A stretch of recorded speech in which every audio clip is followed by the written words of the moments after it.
సైనికుడు యుద్ధరంగంలోకి సర్వాంగ కవచము లేకుండా ప్రవేశించకూడదు. సైనికునికి బలమైన విశ్వాసముండాలి, నిశ్చయత ఉండాలి, ధైర్యం కూడా ఉండాలి. క్రైస్తవ సైనికులు ప్రార్థనాపరులు, ప్రార్థనాత్మ గలవారు. ఎల్లప్పుడూ ప్రార్థన చేసేవారికి దేవుని కాపుదల, చైతన్యం ఉంటుంది. దేవుని సన్నిధిని సైనికుడు క్షణక్షణం అనుభవిస్తూ ఉండాలి. 1 దినవృత్తాంతములు 16వ అధ్యాయం 11వ వచనం అంటోంది, యెహోవాను ఆశ్రయించండి, ఆయన బలమును ఆశ్రయించండి, ఆయన సన్నిధిని నిత్యము వెదకండి. ప్రార్థించడము అంటే ఆత్మయందే ప్రార్థించాలి.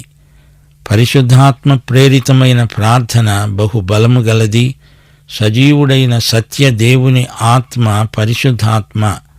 మన స్వంత ఆశలు, తలంపులు కాదు, పరిశుద్ధాత్మ వల్ల కలిగే కోరికలు వ్యక్తం చేసేదే ప్రార్థన.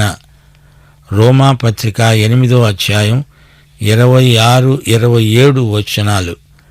ఆత్మ మన బలహీనతను చూచి సహాయము చేస్తున్నాడు.